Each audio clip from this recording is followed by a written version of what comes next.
Buenas tardes a todos, a todas. Soy Fernanda Rego, directora de Psicología de la Universidad Gabriel Mistral, y les doy la más cordial bienvenida al módulo de esta tarde. Agradecemos a todos los que nos han acompañado desde la mañana y se están sumando ahora. Con esto damos inicio a la charla magistral enmarcada en el eje 3, Comprensión del fenómeno de violencia en la niñez en el espacio escolar, impartida por Jorge Varela. Jorge es doctor en psicología Jorge es doctor en psicología y educación.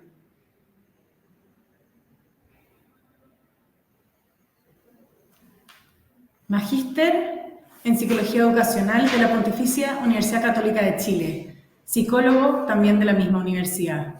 Actualmente Jorge es el director del Laboratorio de Convivencia del Instituto Bienestar Socioemocional, Universidad del Desarrollo e investigador de la Facultad de Psicología de la misma universidad.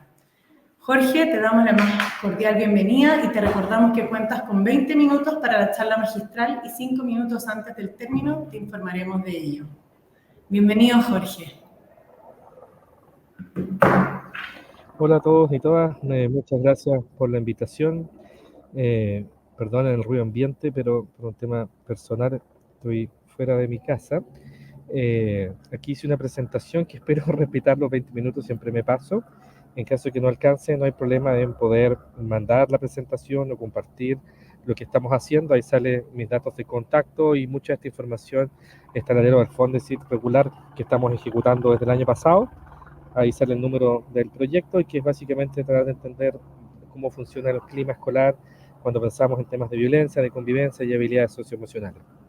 La invitación específicamente, como sale el título, lo que me pidieron, ¿cierto?, era hablar de entender un poco más las conductas de violencia en la niñez. Yo les quiero proponer un marco de análisis que viene de la psicología social, liderado por investigadores como el Dr. Huseman, por ejemplo, en Estados Unidos, Berkowitz, que sería como el padre de él, ¿cierto?, y otros investigadores a posteriores como Bushman, que son psicólogos sociales que en general que proponen que la categoría de este comportamiento más amplia es la categoría de agresión. Y lo que vemos y lo que investigamos son distintas formas de agresión. La violencia es una forma de agresión, el acoso escolar o el bullying es otra forma de agresión, y el ciberacoso o el cyberbullying sería también otra forma de agresión. En general, y ahí ponemos varios como atributos o características que se mencionan en torno a este fenómeno. La regulación de las emociones, o más bien la reactividad emocional, es lo que más predice distintas formas de agresión. Por eso aquí aparece lo instrumental versus lo emocional, que tiene que ver con cuando yo planifico un acto versus, ¿cierto?, cuando me controlo o me descontrolo. Cuando es presencial versus digital, ¿cierto?, ahí aparece el eje de la virtualidad como una plataforma más para agredir, ¿no?, o agredirse entre las personas. Y probablemente todos conocen distintas clasificaciones físicas, ¿cierto?, verbales, etcétera. Quizás lo más novel de esta diapositiva es lo que se cataloga como microagresiones, que es algo que tiene menos data de estudio, y que alude básicamente a cómo ciertas relaciones entre las personas que no buscan violentar a un otro o a una otra pueden ser leídas como un hecho agresivo, como comentarios machistas, comentarios homofóbicos, comentarios asociados a la raza de las personas, y que uno lo hace sin mala intención, pero puede ser visto, ¿cierto?, como una agresión o una microagresión en este caso. Comentarios como el negrito, por ejemplo, ¿no? ¿Por qué le dices de esa manera, ¿cierto?, con esa connotación por su color de piel? Esto es importante porque nos ayuda a ordenar un poco la literatura y nos ayuda a entender entonces que la agresión es un comportamiento humano, natural, a veces adaptativo, a veces incluso funcional, y que parte de los 0 años de vida. De hecho, investigadores como Vitaro, ¿cierto?, o Tremblay, que investigan, ¿cierto?, hace muchos años las conductas de agresión a lo largo de la vida, plantean que esto se puede intervenir desde el embarazo. Una manera en que estos autores proponen clasificar las conductas de agresión es enmarcarlos en el GAM, que es el General Aggression Model, que es una propuesta, ¿cierto?, que combina elementos teóricos, elementos cognitivos, perdón, con elementos emocionales. Tal como se le cae en la presentación, las personas somos más o menos agresivas por una señal situacional. Por ejemplo, alguien me tocó una bocina, alguien me mira feo. Pensemos en una sala de clase, ¿cierto?, un adolescente que mira a otro adolescente y lo mira, entre comillas, feo. Ese mirar feo, entre comillas, es feo, ¿cierto?, porque yo hago una atribución de que me está mirando feo. Y cuando hago una atribución, lo que hago rápidamente es retirar esquemas del mundo y guiones de comportamiento. Y si estoy en un contexto machista, en un contexto que valía la violencia, en un contexto, ¿cierto?, donde la violencia es la que, entre comillas, la lleva, mi guión de comportamiento va a ser responder agresivamente. Sin embargo, esta lectura también es altamente sensible al entorno y al estado emocional. Cuando estamos bajo altos niveles de estrés, por ejemplo, tendemos a mirar las señales del entorno de una manera sesgada y muchas veces a sobrereaccionar.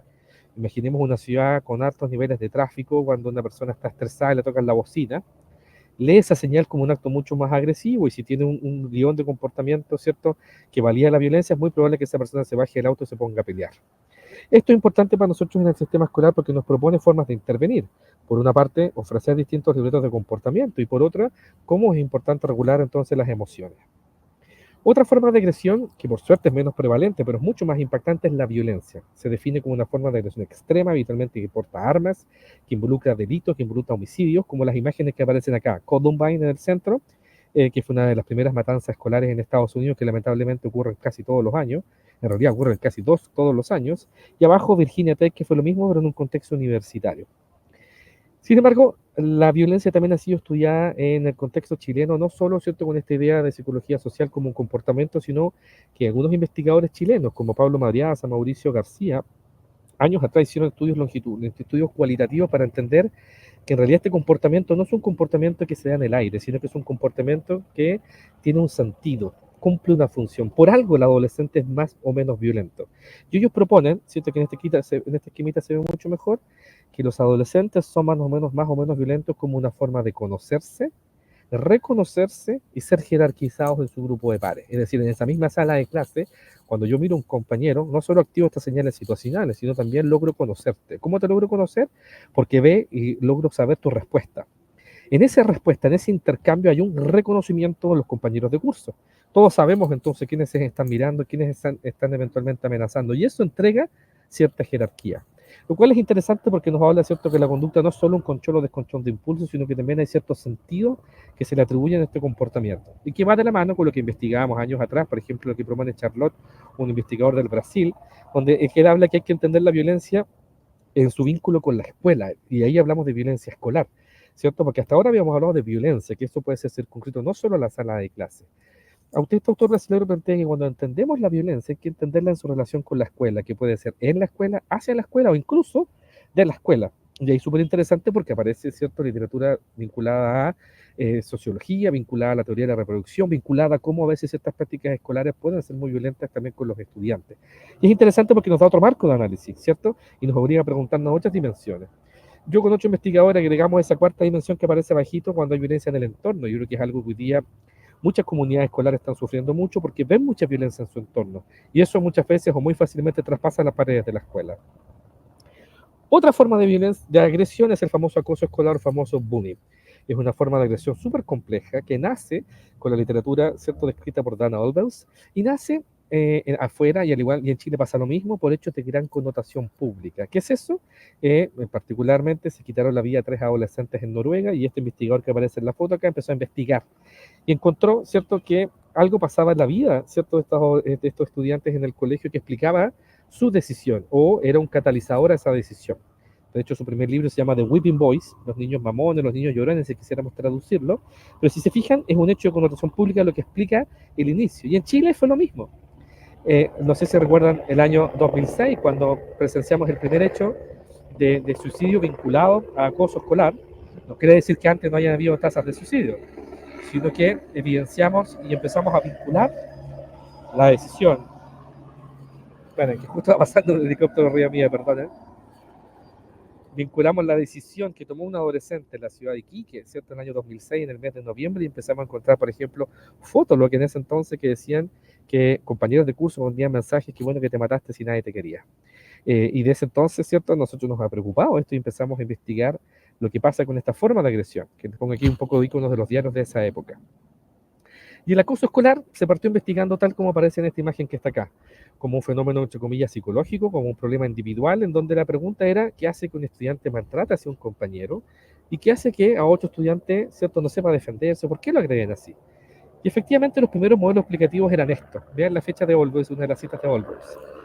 Sin embargo, aquí el problema que nos enfrentamos fue que con este modelo explicativo, las intervenciones que se hicieron en ese entonces no lograron sostenerse en el tiempo, sino que simplemente modificaban cosas muy circunscritas, cosas, ¿cierto?, que eran muy temporales, pero no se sostenían, ya que el fenómeno del acoso escolar y la literatura más reciente hoy día es muy consistente y es muy robusta en mostrar esto, es un fenómeno ecológico. ¿Qué quiere decir eso?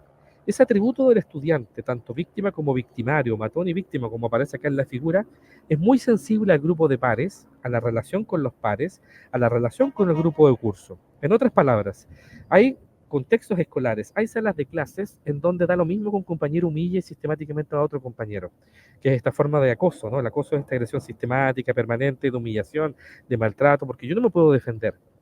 Sin embargo, hay grupos de compañeros, grupos de curso, donde esta dinámica es menos prevalente, porque el mismo grupo no la tolera. Por eso, en ese caso, las intervenciones van de la mano con intervenciones más grupales, más ecológicas, o intervenciones con el entorno, con los testigos, que se llama. Todo bien hasta que aparecen los teléfonos, hasta que, ahí les pongo una foto del primer estudio de internet que se hizo, o de ciberacoso que se hizo en Chile, lo hicimos hace muchos años atrás con BTR, y empezamos a investigar, ¿cierto? En esa época estudiábamos con Fotolog, estudiábamos mensajes de texto, estudiábamos, ¿cierto? El envío por mensajes de texto, era la forma que se agredía a los chicos. Hoy día las plataformas han mutado. Y aquí les pongo un modelo explicativo que hemos desarrollado con mi equipo, en donde ya esta idea ecológica es más compleja de entender, porque en el fondo los límites desaparecen, la unidireccionalidad de la agresión o el desbalance entre la víctima y el victimario, ¿dónde está? ¿Quién tiene más poder? ¿Quién tiene más estatus? ¿No? ¿Cuál es la audiencia? ¿Cuáles son los testigos? ¿Cierto? ¿Cómo contabilizo estas agresiones? Por lo tanto, el ciberacoso nos lleva a una plataforma de una complejidad gigantesca, porque cambian los escenarios, cambian las reglas del juego, cambian también los mecanismos. Por lo tanto, esta cuarta forma de agresión, si quisiéramos clasificarla como tal, nos lleva, ¿cierto?, a pensar que necesitamos seguir pensando, ¿cierto?, cómo esto se relaciona. Sin embargo, la literatura nacional que hemos visto habla de una coocurrencia. ¿Qué quiere decir eso? Es poco probable que a un estudiante lo maltraten virtualmente y no lo estén maltratando también en la sala. En general, están altamente relacionados estas dos dimensiones. ¿Por qué nos preocupa esto? No nos preocupa solo conceptualmente, sino nos preocupa porque es un hecho que evidenciamos en nuestros colegios. Por ejemplo, aquí les pongo la gráfica de las denuncias ingresadas hasta la fecha, públicas por la Superintendencia de Educación, donde se fijan el primer semestre en comparación con el segundo, va en aumento y probablemente en los próximos 2 trimestres, ¿cierto?, que vamos a conocer unos meses más, también van a mostrar un incremento.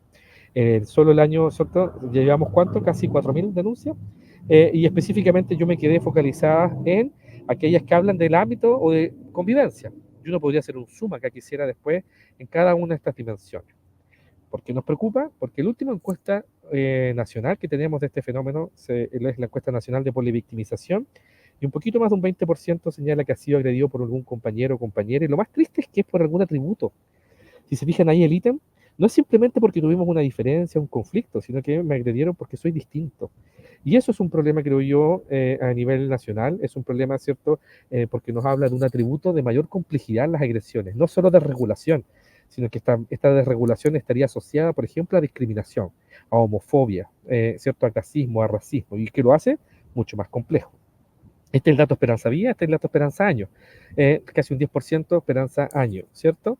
Y nos preocupa, y porque ojalá que quienes escuchen esta ponencia trabajen en contextos escolares, es porque donde se están violentando a nuestros adolescentes es en el espacio escolar, y todavía lo sigue siendo. Por lo tanto, es una plataforma, ¿cierto?, no solo óptima de intervención, sino que nos ayuda a entender por qué hay más o menos eventualmente agresiones, sin desconocer la influencia de la familia, que efectivamente en este modelo ecológico también tiene un rol, ¿cierto?, en esta complejidad. En los 3 minutos que me quedan, ¿no? ¿Cuántos me quedan? A ver, claro, no, me quedan 6 minutos. En estos 6 minutitos que me quedan, ¿cierto? Podemos hablar algo de, o no son 6 minutos, me perdí, o no, o ya me pasé. Ay, no sé si el moderador ahí me pone un mensaje.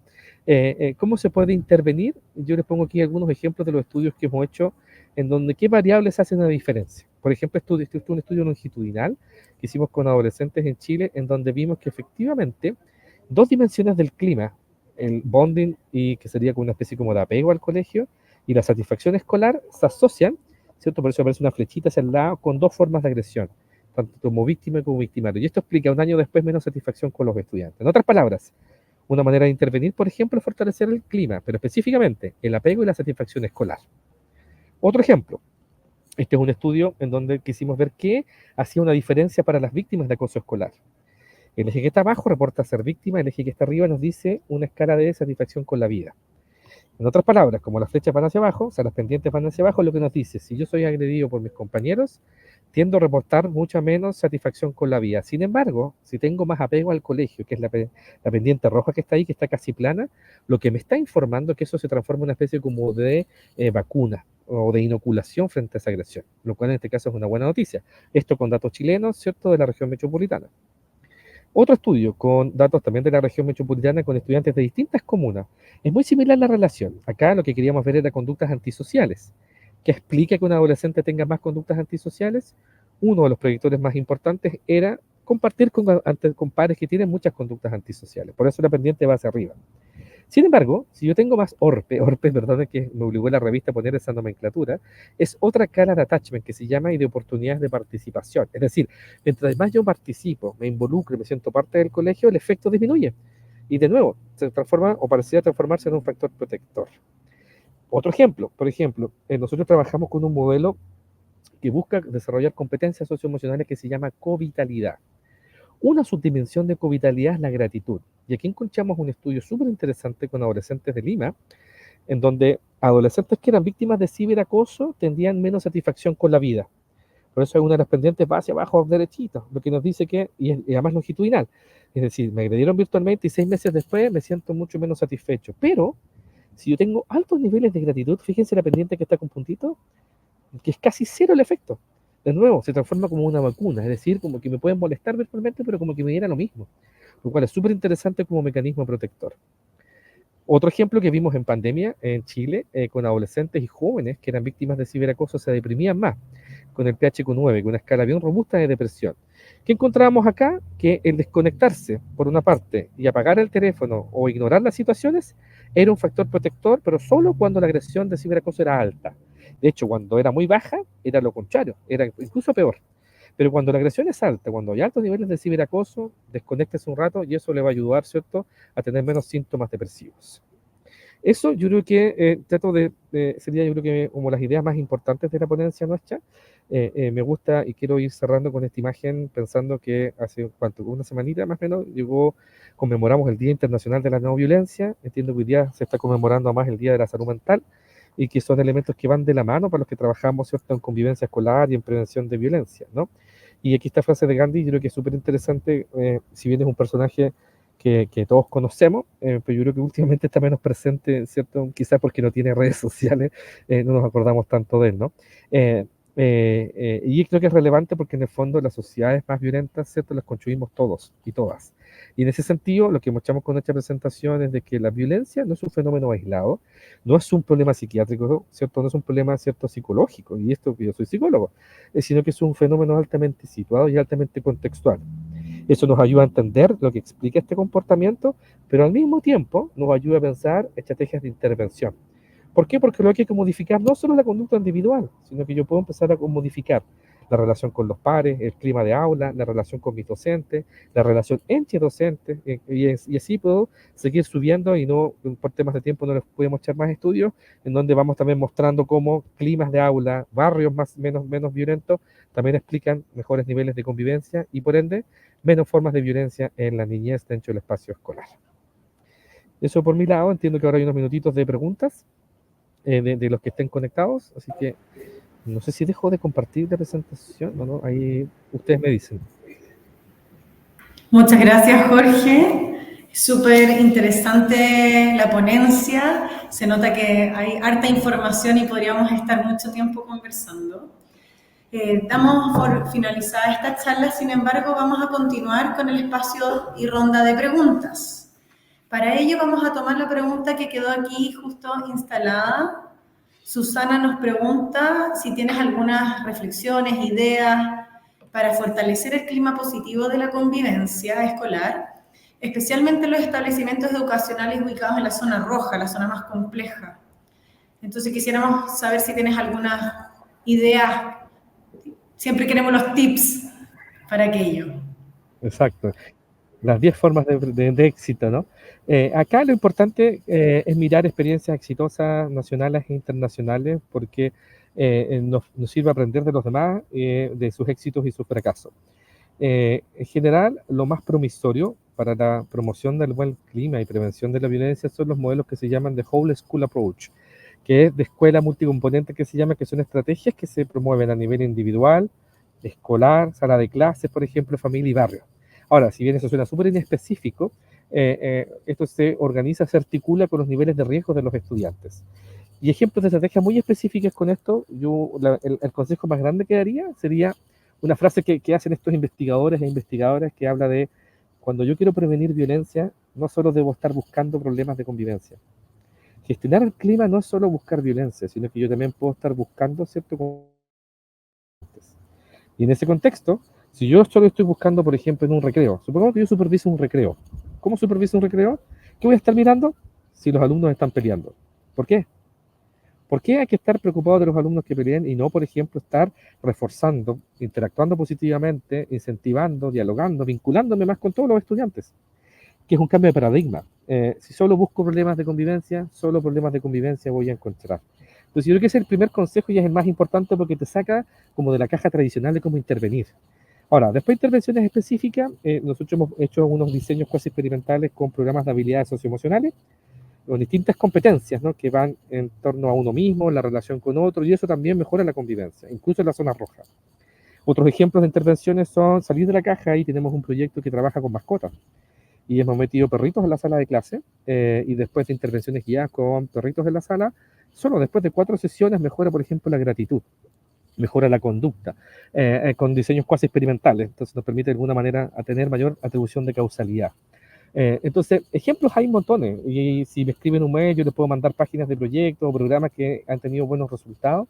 Lo importante, creo yo, es no olvidar este diseño multicomponente, de trabajar los distintos niveles, trabajar en el tiempo. El clima no mejora de un día para otro, sobre todo aquellos que están en mayores contextos de vulnerabilidad, entonces el eje liderazgo es clave, porque en el fondo esto no se transforma de un día para otro.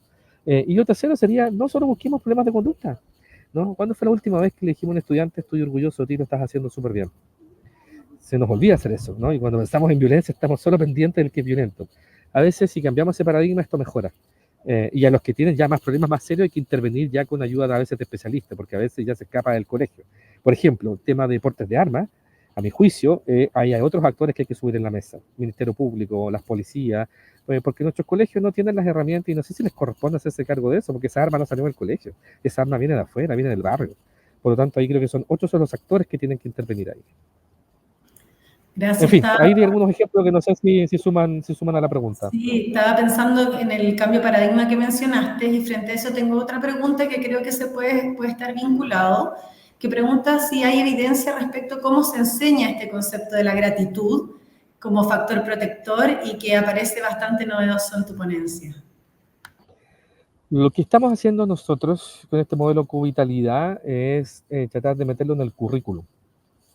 Entonces estamos haciendo un ensayo también cuasi experimental, en donde hemos estado 2 años, este es el segundo año, tomando el currículum de lenguaje, de matemática y de orientación, viendo las actividades, ¿cierto?, curriculares de quinto y sexto, y ahora estamos en séptimo, y tratamos de incentivar una actividad guiada, pero en torno al currículo.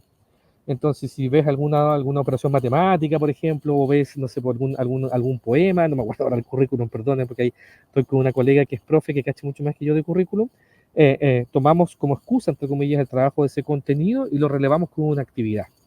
Entonces, en este caso, la gratitud, por ejemplo, apunta a esta idea de cómo yo doy gracias por lo que tengo, y no una cosa católica, no religioso, no tiene que ver con eso, sino cómo yo, de alguna manera, soy capaz de valorar y agradecer y valorar el aquí y el ahora, el momento presente. Por ejemplo, la gente que trabaja mindfulness lo hace súper bien, en ser capaz de valorar esos momentos vitales. Ahora, para intencionarlo, lo que hemos tratado de hacer es meterlo en el currículum, y ahora estamos tratando de pensar como algunos hitos. Por ejemplo, todas las mañanas pensar en dar gracias por algo. Antes de volver a recreo, ¿por qué doy gracias hoy día? En fin, estamos tratando de pensar acciones más intencionadas, porque a veces con el currículum no nos resultaba siempre. Hemos ido aprendiendo mucho de cómo mejorar eso. Entonces hoy día creo que la mejor manera sería las dos: currículum e intencionar actividades guiadas específicamente y sostenidas en el tiempo. Súper interesante, y creo que aporta no solo en el ámbito escolar. Acá tenemos otra pregunta de Marlene, que nos pregunta cómo prevenir la posición de revictimización de alumnos que ya fueron vulnerados en estos tipos de contextos. En general, cuando ya tenemos y nos enfrentamos a una situación de maltrato, si me imagino está hablando de acoso escolar, lo más promisorio es un trabajo de reparación de los agresores hacia la víctima, que lo inventó el psicólogo suizo Anatol Pikas hace muchos años atrás. Y la gracia es lograr, por una parte, parar la agresión. Segundo, ofrecer ayuda especializada a estudiantes, porque cuando yo soy víctima, ahí estamos hablando de víctimas, ¿cierto? Ya algo más crónico, ¿no? No simplemente una pelea, sino un estudiante que ya lo están violentando mucho rato, su daño en la salud mental es gigantesco, por ejemplo, esa autoestima. Entonces, necesitamos asegurar que pare la agresión, eventualmente pedir ayuda profesional. Y un paso que es promisorio, lo que propone Picas, es que el agresor repare con la víctima. Y creo que es una oportunidad súper interesante de aprendizaje para todos. Una, la víctima se da cuenta que no es su culpa que lo agreda. Dos, el agresor que aprende con esto. Algo que debatíamos en Aula Segura, que yo entiendo que desestresa a los colegios porque son hechos gravísimos los de Aula Segura, ¿no? De tirar benzina a un director, ¿cierto? Yo entiendo que ahí hay como que salimos de todos los parámetros, pero los fomes de Aula Segura o la fome de la expulsión es que no sé qué modificamos con eso. Hiciera un fenómeno ecológico, lo que uno podría hipotetizar es que ese comportamiento es reemplazado por otro. Entonces, este método de Picas que a mí me gusta mucho es una idea, es una posibilidad de reparar, ¿cierto? De reparar el daño, ¿cierto? Y qué bonito el mensaje para los niños, niñas y adolescentes. No olvidemos que son sujetos en desarrollo, sujetos en formación, en que logremos esa reparación. Pero es clave que la víctima se sienta segura. Si no logramos parar esa agresión, si no logramos darle apoyo emocional, ¿cierto? Psicológico, y nosotros como adultos estar ahí diciendo, nos vamos a asegurar de que no te pase nada, nosotros y los pares eventualmente, por ejemplo, eso podría ser una estrategia de evitar la revictimización, ¿cierto? Porque efectivamente lo pasan re mal los chicos que son víctimas y lamentablemente, si yo no cambio el contexto, ¿qué es lo que pasa? Las víctimas se tienen que ir. Y el mensaje para la víctima es terrible, porque el mensaje es, viste, tenías algo tú, ¿cierto? Tú eras el problema. Y no, pues el problema no es la víctima, pues, es la dinámica de agresión. Pues. Qué interesante y se me conecta con otra pregunta que tenemos, a ver si la conexión se hace más evidente, pero en esta mirada ecológica tengo la pregunta de Constanza Herrera que dice, ¿qué tan factible es la intervención escolar en un estudiante agresor que convive con familia que ha normalizado la violencia como método social y de crianza? Sí, es muy buena pregunta y muy buen comentario y va de la mano. Efectivamente, uno ve a los chicos con más problemas de conducta, la familia es parte del problema significativamente. Salgamos de la caja, por ejemplo, ¿qué hace Enrique Cho en Bogotá? Que podríamos estar de acuerdo que tiene importantes niveles también de violencia. Enrique tiene un programa que se llama Aulas en Paz, que es precioso y que trabaja con estos modelos multicomponentes. Trabaja con profesores, trabaja con grupos de estudiantes y en los casos más críticos, que me imagino sería como el de la pregunta del asistente, él lo que hace es que van a las casas y contratan trabajadores sociales, por ejemplo, que hacen una intervención de carácter más psicosocial. Podríamos pensar quizás la dupla psicosocial con una intervención en las casas. Ahora, hay que guardar la seguridad también ahí del equipo, porque en el fondo, si estamos hablando de familias que ya tienen conductas, por ejemplo, delictuales, es otro tipo de intervención y quizás la conversación con el Ministerio Público ahí es clave. Pero efectivamente podríamos probar quizás intervenir con la familia, porque si este comportamiento del estudiante es muy validado, ¿cierto?, por la familia, necesitamos también hacer responsable a la familia con esto. Yo soy más de la idea de intervenir de esta naturaleza. Hay otras aproximaciones que son más rígidas, más castigadoras, y hace poco hay un hito en jurisprudencia que pasó en Michigan que es súper interesante, que no había pasado antes con los tiroteos escolares. Hace poco condenaron a los papás de un estudiante en Michigan que después de un tiroteo mató a, creo que eran 3, 4 compañeros de curso, él se quitó la vida, entonces queda ahí como que ya nadie es responsable de esto, y no, el estado de Michigan hizo responsables a los papás de este comportamiento y los metieron presos a los dos, y eso que estaban separados los papás, los juzgaron por separado los dos y los metieron presos como corresponsables de su comportamiento con sus hijos. Eso ya estamos hablando de otra cosa, porque hay que cambiar la legislación, es otra. Pero mirando las experiencias comparadas, te dice que hay otros que están pensando también en responsabilizar a la familia de lo que pasa con sus hijos o con sus hijas. Por lo tanto, yo miraría esos dos ejemplos para ver cuánto nos podemos acercar a eso. Y sin desconocer que efectivamente la familia en esto, si no suma, es súper difícil el trabajo del colegio.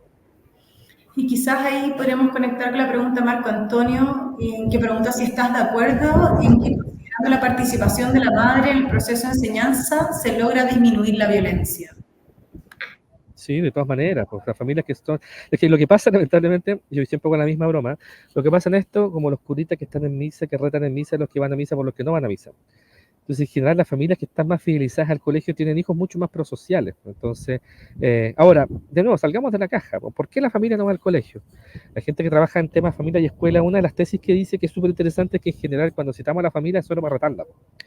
Es solo para concharitos los cuales yo te llamo la atención. Entonces, yo soy papá, yo en realidad, si tengo un mensaje del colegio, lo voy a dejar ahí, ¿cierto? Al final del día, porque sé que me van a retar. Y si salimos de la caja y si llamo a la familia para hacer otras cosas y si creo escuelas para padres, ¿cierto? Donde la participación no es para retarte, sino para decirte que tu hijo lo está haciendo excelente o para tener otras instancias para compartir, eso yo creo que sería muy promisorio también para modificar las conductas de los estudiantes. Súper. Y tengo una última pregunta, pero nos quedan 4 minutitos. Mencionaste todo el concepto del apego con el colegio como un factor importante. Para aquellos que trabajan en el contexto escolar, ¿hay algunos elementos que pudieras puntualizar más concretos respecto a cómo construir ese apego con el colegio? ¿Se escucha? Se me cortó un poco la señal. Si te entiendo bien la pregunta, es ¿cómo se promueve el apego escolar? Exactamente, considerando que es un factor protector que mencionaste. Si queremos promover el apego, perdona que como que se me fue el audio, si entiendo que esa es la pregunta, un enfoque que uno puede mirar como ejemplo el que desarrolla un programa que se llama CTC, Community That Care en Seattle, en Estados Unidos, que básicamente tratan de identificar distintos factores protectores y de riesgo para entender las trayectorias de conductas más prosociales versus conductas más antisociales. Y ellos hablan de una idea de attachment que la simbolizan en el espacio escolar como oportunidades de participación. Es decir, como para yo vincularme con algo, necesito, ¿cierto?, tener un espacio para participar de esa institución, de ese lugar, en este caso, por ejemplo, la escuela. Y nosotros como latinos tenemos un factor de riesgo gigantesco. ¿Por qué? Porque a nuestros hijos, niñas y adolescentes no los dejamos participar en nada. No toman decisiones de nada. De hecho, yo este tiempo he sido un poco el Grinch con el tema de los teléfonos, porque encuentro insólito que estemos discutiendo prohibir los teléfonos, pero un adolescente a los 14 años se va a ir preso. Pero a los 14 años no se puede hacer responsable de usar un teléfono y hacerse responsable de eso. Entonces, el no dejar participar y eventualmente tener más agencia de uno mismo, hace que yo tenga menos apego. Entonces, estos modelos lo que promueven es eso, genere más participación, ¿cierto? Y que el adolescente, en la medida que participa más, se vincula más y también se hace más responsable. Y sobre todo, instituciones que son prosociales. La escuela hoy día es un factor protector porque es una institución prosocial. Si yo no dejo ese espacio y la familia no está ausente, probablemente lo que va quedando es la calle. Y la calle, ¿cierto?, me genera otras oportunidades de participación que quizás no son muy prosociales. Entonces, yo pensaría esos ejemplos. ¿Cuánto doy espacios de participación? ¿Cómo lo hago sostenido en el tiempo? ¿Qué decide hoy día un estudiante en un colegio, por ejemplo? No decide absolutamente nada. Ni la hora que entra, ni las asignaturas que puede tomar. Nuestro currículum, por ejemplo, es súper rígido. Ya, puedes escoger plan matemático o hacer TP, ya, pero en general en lo cotidiano, nuestros adolescentes y los latinos somos bien poco, creo yo, que promovemos la autonomía también en ese sentido, ¿no? Cuando yo le digo a mi hijo, si es que va a salir, ¿cierto?, en invierno, ¿cómo le digo? Ponte una parca si no, no puedes salir. Se fijan, la cultura ahí, ¿cierto?, latina es yo decido por ti porque yo sé que te va a dar frío, pero tiene que darse cuenta el adolescente que le va a dar frío. Entonces, llevemos eso a una sala de clase, yo creo que es una forma de promover el apego. Otra forma de promover el apego tiene que ver con las interacciones con tus adultos. Si yo como profesor estoy todo el día retándote por problemas de conducta, que probablemente es verdad que tienes problemas de conducta en la sala, en general disminuye esa relación de vínculo. En cambio, si yo quizás algún día no te reto y te digo dos cosas positivas, porque es imposible que un estudiante solo se porte mal en un colegio. O sea, de hecho, miren los libros de clase. Si uno mira los libros de clase, ¿qué tiene en su mayoría? ¿Un 90% de anotaciones negativas? ¿Realmente los estudiantes de nuestros colegios están, cierto, 90% del día portándose mal? Yo creo que es una cosa cultural de la disciplina que se centra en el problema de conducta. Cambien la caja, háganlo al revés. Esta semana, bueno, estamos jueves, ya la próxima semana, en vez de poner, cierto, puras anotaciones negativas, ¿qué pasa si pones 10 anotaciones positivas? Lo que hemos hecho nosotros en algunos proyectos, cierto, de intervención, es que cuando yo me centro en darle una retroalimentación positiva a lo largo del tiempo, mejora la convivencia, mejora el apego, baja la violencia, etcétera. Pero hay que cambiar el paradigma, porque obviamente no es fácil, ¿cierto?, salir de esa figura de, oye, si el alumno se está portando mal, pues no me hace caso. Entonces hay que ver cómo apoyo yo a mi profe, ¿cierto?, emocionalmente para que logre hacer eso. Muchas gracias, Jorge. Podríamos estar conversando muchas horas. Así que te agradezco profundamente por esta presentación y por todas las reflexiones, así como por las preguntas y la asistencia en nuestro presente. Damos por finalizada la charla magistral y seguiremos discutiendo sobre los próximos temas. Continúa con nosotros Tomás Honorato de la Fundación Honra, quien va a continuar con la siguiente panel de mesa de discusión.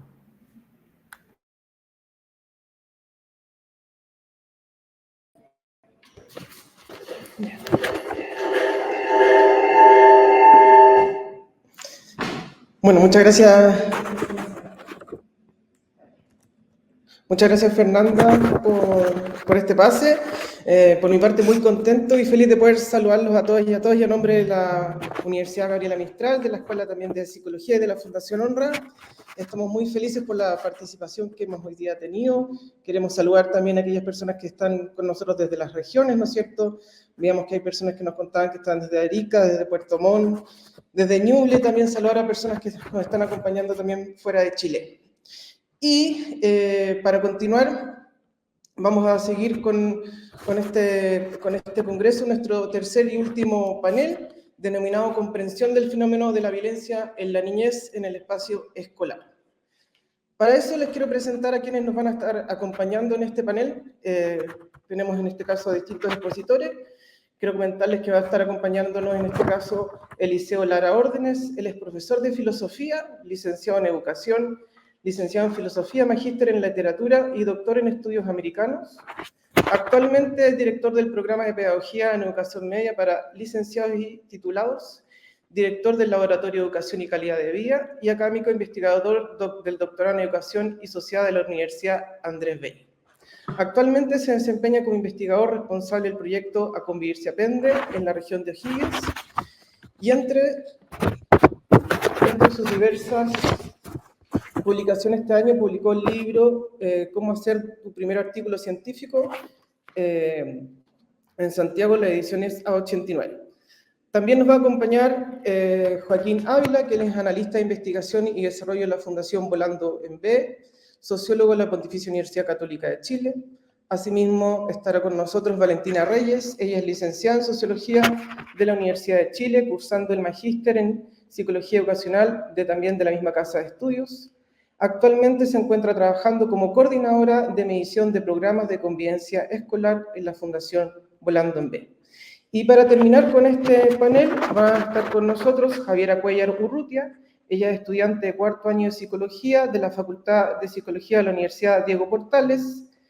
Y ha tenido experiencia como académica presentando en otros congresos de investigación. Y junto a ella estará Natalie Firpo Gómez, estudiante también de cuarto año de Psicología de la misma casa de estudios de la Universidad Diego Portales. Ha estado involucrada también activamente en la representación estudiantil, destacando como coordinadora de bienestar del Centro de Estudiantes de Psicología en el año 2022. Ha sido también representante del Centro de Estudiantes de Psicología en los consejos de facultad del año 2022 y es miembro de la Mesa de Salud Mental de la Universidad Diego Portales y se desempeña actualmente como consejera estudiantil en esa facultad. Vamos a dar así comienzo a nuestro primer panelista, a Eliseo Lara Órdenes, quien expondrá acerca de cómo se está gestionando la convivencia escolar en las escuelas, una mirada desde directivos y responsables en establecimientos de la región de O'Higgins. Eliseo, te damos la más cordial bienvenida, te recordamos que cuentas con 15 minutos para tu exposición y 5 minutos antes de tomaremos hoy.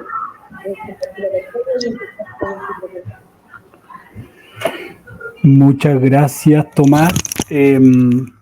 Buenas tardes a todas y a todos. Yo voy a presentar efectivamente cómo se está gestionando la convivencia escolar en la escuela, una mirada desde los directivos y responsables de los establecimientos en la región de O'Higgins. Esto corresponde, no sé si se escucha bien, ¿no? ¿Sí? ¿Se escucha bien?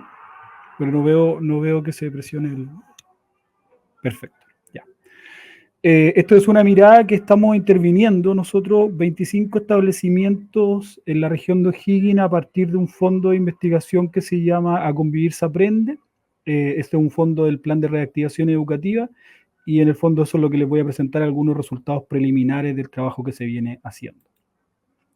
Los antecedentes que tenemos, digamos, de este plan corresponde a dos vías. En parte Jorge de cierta manera señaló algunos antecedentes teóricos relevantes que tienen que ver con las estrategias psicosociales en situaciones de emergencia. Ese es el origen de los modelos multinivel que se conocen como modelo de escuela total, ¿no es cierto?, que son formas de intervención en crisis o de educación en emergencia, que en el fondo lo que hacen es buscar salvaguardar trayectoria educativa y protección de la salud mental en la comunidad educativa post-catástrofe o post-situaciones complejas como la que se vivió, ¿no es cierto?, con 2 años de cierre de los establecimientos educativos en Chile como producto del COVID. A partir de ahí, ¿no es cierto?, en la mesa social del COVID-19, que se crea en marzo del 2020, se proponen una serie de situaciones para enfrentar la vuelta, digamos, a los establecimientos escolares y las situaciones que se iban a generar en la escuela, y se propone, digamos, un modelo con un enfoque de salud pública, ¿no es cierto?, en la educación, de intervención en la educación. Esto también va a estar enlazado junto con la Política Nacional de Convivencia Escolar, que es muy relevante que nosotros la traigamos a colación, porque efectivamente, ¿no es cierto?, si bien se hizo una actualización este año, se conserva el grueso, digamos, de lo que señalaba la Política Nacional de Convivencia del año 2019. Ahora se habla de convivencia educativa porque ya se extiende, ¿no es cierto?, a los otros niveles, la preescolar y la universitaria. No obstante, el objetivo general sigue siendo el mismo, pero hay conceptos que nos parecen relevantes señalar o hacer una distinción, producto de que son parte de las discusiones que se dan en la literatura y a la hora de abordar la problemática, porque la convivencia escolar normalmente se mezcla con el clima escolar. Y la verdad es que en los estudios hispanoamericanos, digamos, vamos a entender que la convivencia escolar es el conjunto de interacciones de las relaciones que se producen, mientras que el clima escolar lo vamos a entender como las percepciones. Esto porque, como veíamos en la conferencia anterior de Jorge, ¿no es cierto?, los estudios de Olgus, se estudia el clima escolar producto fundamentalmente fundamentalmente producto de las situaciones de convivencia que se producen al interior de los establecimientos. No obstante, afectan el aprendizaje, y por lo tanto, como se tiene una lógica de rendimiento del aprendizaje, digamos, el clima escolar afecta ese proceso, ¿no? Entonces, lo que nosotros vamos a hacer es entender la convivencia como las interacciones, no tanto mirando el resultado de aprendizaje, aun cuando se han hecho estudios que han ido, digámoslo así, mezclando ambas situaciones y hoy día haciendo correlaciones de variables entre uno y otro. ¿Ya? ¿Qué es el modelo de escuela total? Que va a ser el enfoque que se va a construir a partir de la política pública y lo que se propone. Digamos, es un enfoque pedagógico y organizativo que busca crear ambientes de escuela inclusiva, participativa, respetuosa, en realidad, donde lo que se está fundamentalmente buscando establecer es un modelo de gestión de la convivencia que venga a reforzar aquellos elementos que son propios del clima positivo y el trabajo conjunto de la comunidad. Elementos que se vieron afectados, ¿no es cierto?, por los diferentes procesos que se vivieron en la pandemia al interior de los hogares. Nosotros, dentro de las cifras que manejamos, ¿no es cierto?, sabemos que algunos comportamientos agresivos o de mala resolución de conflictos vienen producto de situaciones experienciales que se tienen en la casa. Y esas formas de resolver los conflictos finalmente que se tenían en el hogar se trasladaron, ¿no es cierto?, a la escuela una vez que se volvió al aula de clase.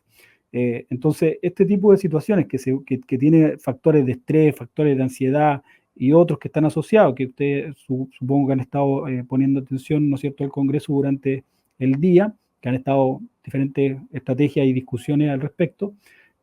Lo que se busca, ¿no es cierto?, con este modelo es tratar de buscar un método que nos permita intervenir en los establecimientos, pero de manera efectiva respondiendo a las propias necesidades de la comunidad educativa, ¿no? Entonces, se toma este modelo que es multinivel en 3 escenarios, ¿no? El escenario 1, que es el de promoción, el nivel 1, lo que busca este escenario en el fondo es que todas las acciones que se ejecuten al interior del establecimiento para mejorar la convivencia escolar abarquen a toda la comunidad educativa y por ende también contemplen elementos del currículum. Esto tiene que ver con que van con actividades, ¿no es cierto?, desde actividades, acciones en aula hasta acciones colectivas con los apoderados, con los estudiantes y con los docentes. Luego hay un segundo nivel que es de trabajo focalizado, ¿no? Que lo que se hace es tratar de identificar los grupos vulnerables al interior del establecimiento y hacer intervenciones con ellos que permitan mejorar su convivencia y su estado al interior del establecimiento. Nosotros hoy día sabemos, a propósito de la encuesta del día, ¿no es cierto?, que se hace a propósito del CIMSE, los resultados, ¿no es cierto?, que hay un 68% en general de los estudiantes que se siente seguro en el colegio.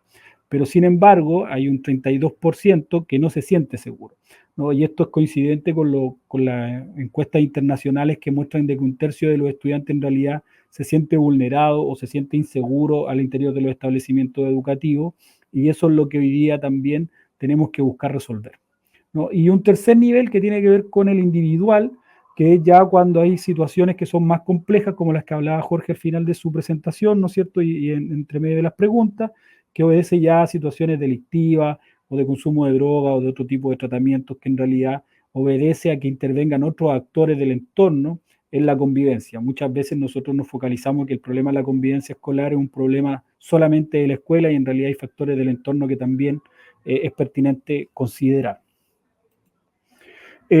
A partir de ahí, ¿no es cierto?, de este enfoque, lo que nosotros hemos hecho es hacer un trabajo en la región de O'Higgins. La región de O'Higgins está compuesta de 33 comunas, para que los que no la conocen.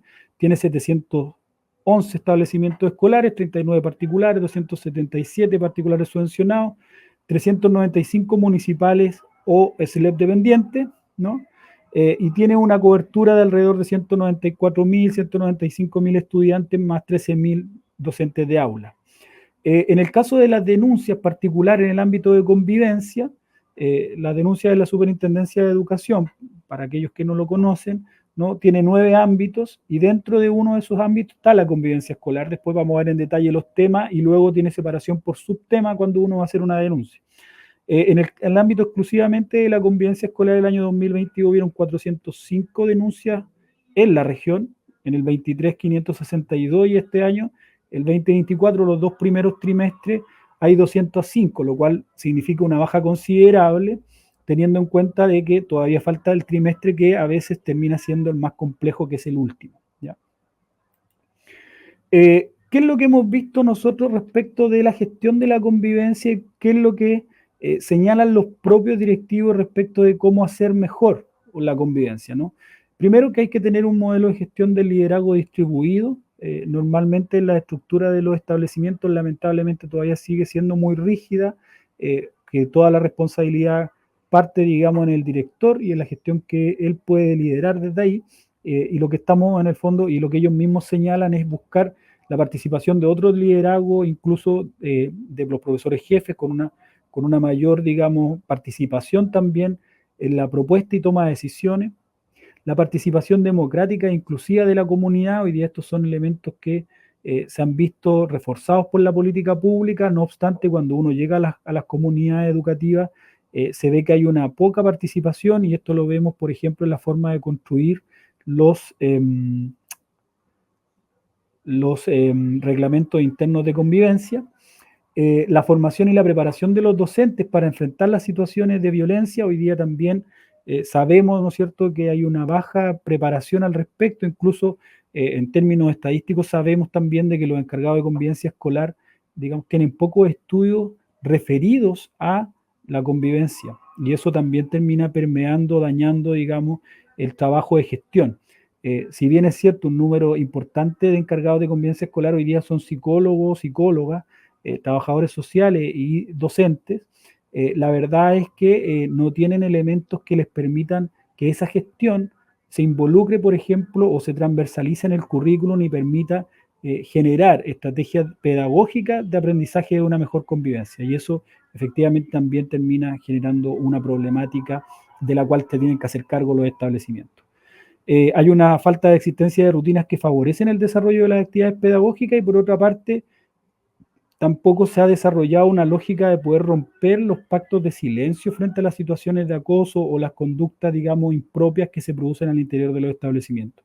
¿Ya? Y esto tiene que ver con que los estudiantes a veces cometen o viven situaciones que no revelan, y los demás saben y nadie dice nada, ¿no? A eso nos referimos con los pactos de silencio.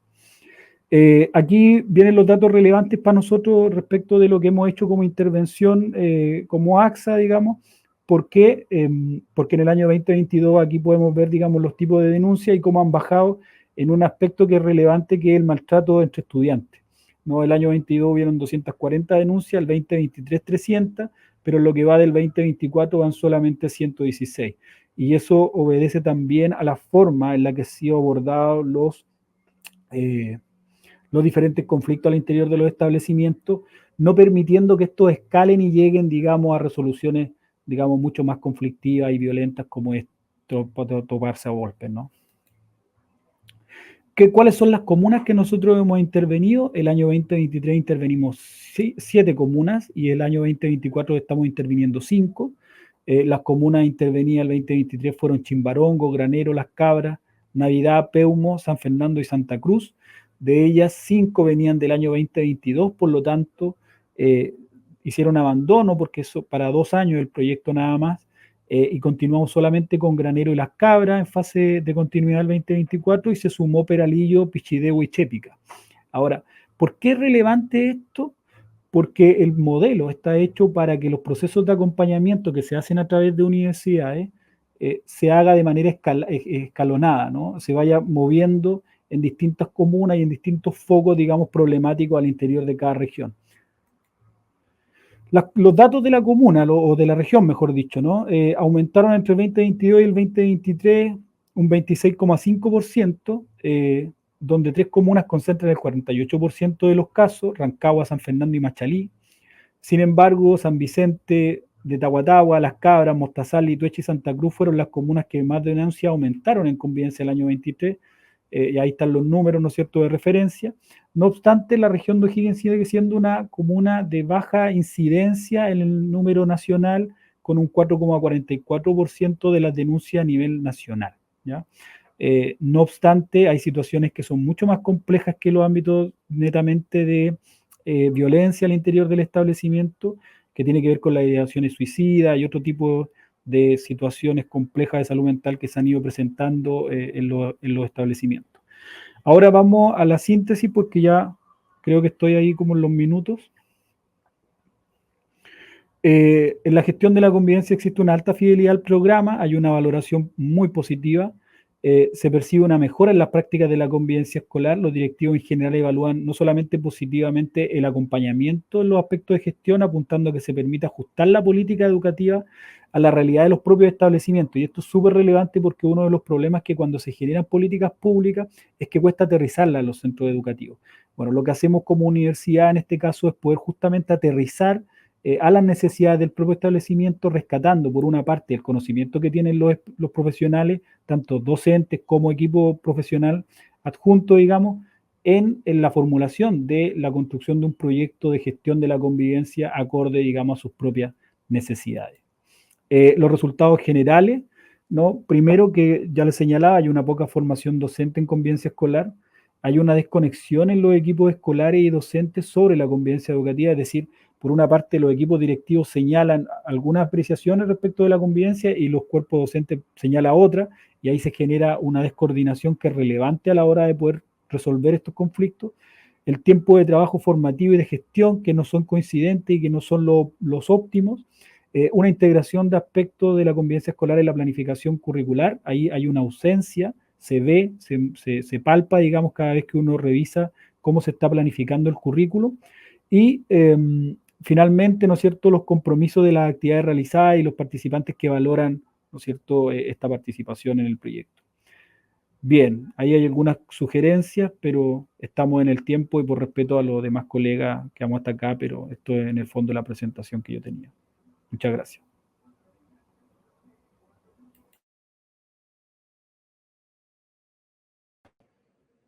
Muchas gracias, Eliseo, por tu presentación, por tu ponencia y también por compartir con nosotros este modelo de escuela total que va a ser muy importante también y enriquecedor para la discusión de este congreso, y ya hay bastantes preguntas que te quieren hacer los participantes.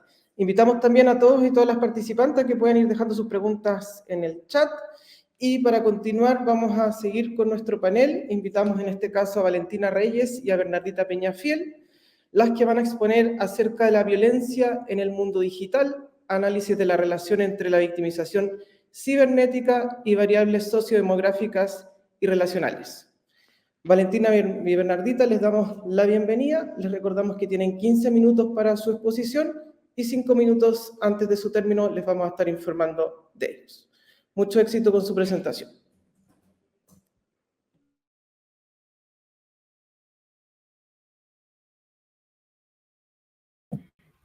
Hola, muy buenos días a todos y todas. Yo voy a presentar ahora, Valentina y Bernardita no pudieron, pero somos coautores en el trabajo de violencia en el mundo digital.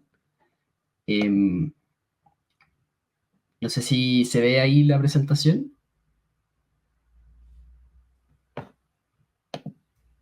Gracias, Joaquín. Se ve la presentación perfecto y también se te escucha bien. Ya, muchas gracias. Bueno, yo soy Joaquín Ávila, sociólogo de la Universidad Católica, y vengo de parte de la Fundación Volando en B a exponerles sobre nuestra investigación respecto a violencia en el mundo digital. Yendo al tiro a la médula del asunto, lo que nosotros buscamos abordar en nuestra investigación es el fenómeno del ciberacoso. Particularmente caracterizamos este fenómeno como un problema creciente en distintas comunidades escolares.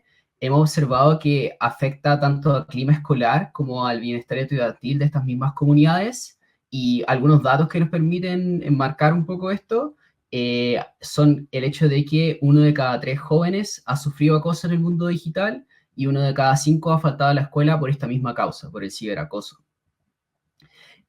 Con ciberacoso, si bien ocurre en un espacio digital, del cual quiero hablar un poco más adelante, tiene consecuencias muy reales, de las cuales caben consecuencias académicas, físicas y psicológicas.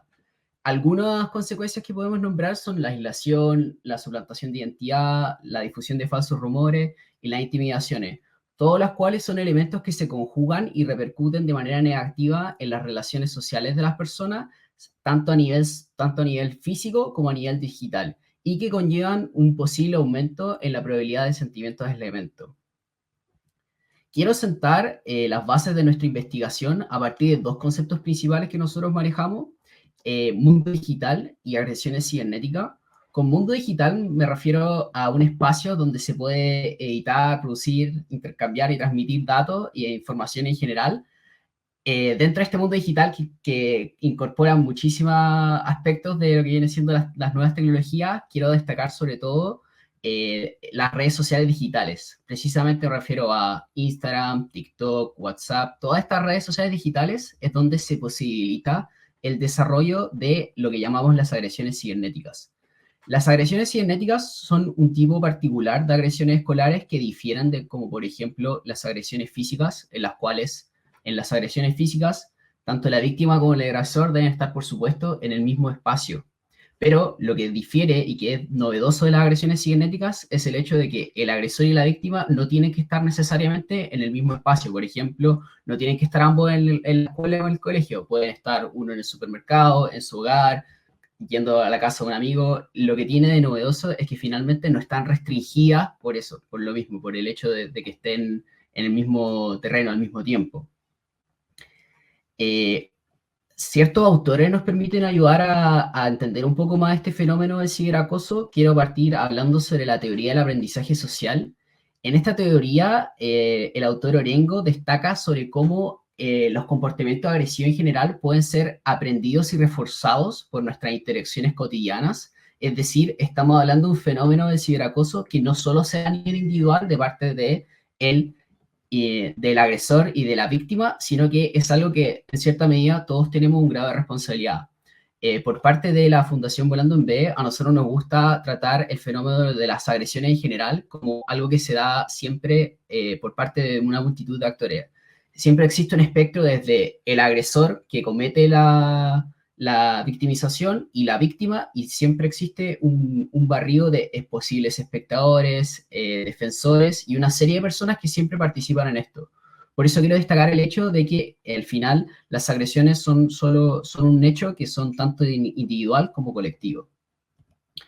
Para poder precisar en este fenómeno del ciberacoso, tenemos varias teorías que nos ayudan a entenderlo. Quiero hablar de las teorías del desplazamiento de la responsabilidad, de la desinhibición online y de la desconexión moral, donde destacan el hecho radical de que en las interacciones digitales existe una reducción de inhibiciones. ¿A qué me refiero con esto? Por el hecho de que uno esté interactuando a través de una pantalla, un celular, un iPad, no existe uno no vislumbra las consecuencias que pueden generar mis acciones. Como retomando el ejemplo de una agresión física, es muy obvio cuando un estudiante golpea a otro compañero cuál va a ser el resultado, lo puede ver con sus propios ojos. Pero en el caso de la difusión de un falso rumor, de una suplantación de identidad, finalmente lo que está haciendo el agresor no es algo que pueda discernir fácilmente y no necesariamente va a ver sus efectos. Por lo tanto, nosotros lo caracterizamos esto como una desvinculación moral del agresor respecto a sus acciones, porque finalmente, como no las ve, no se siente responsable de ellas y por lo tanto se desliga un poco de ese asunto.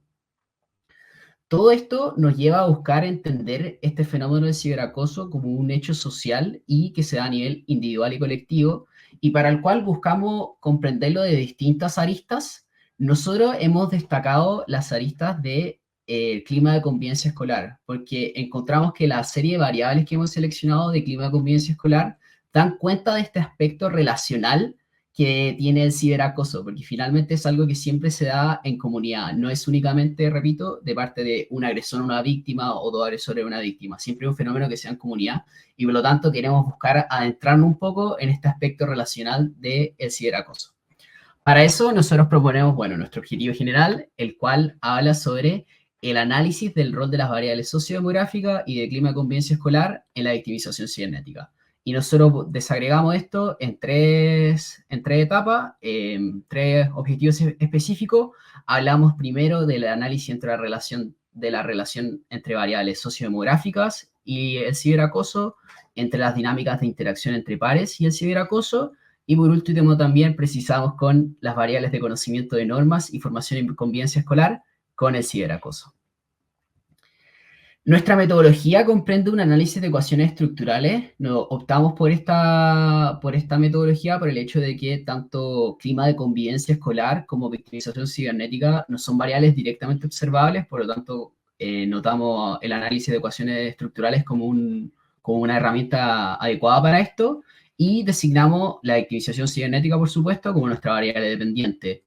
Tenemos dos sets de variables independientes, las cuales hablan sobre las variables de clima de convivencia escolar y las variables sociodemográficas que también pusimos de control, que son edad, sexo y país de origen. Nosotros, nuestra técnica de producción de información fue nuestro diagnóstico de clima de convivencia escolar, el cual es una encuesta que nosotros aplicamos a los estudiantes y que mide la percepción de estos en torno a 6 grandes dimensiones. Estas son sentido de pertenencia, la relación con los adultos, con los pares, la victimización de los estudiantes, la dimensión de espectadores y la dimensión normativa.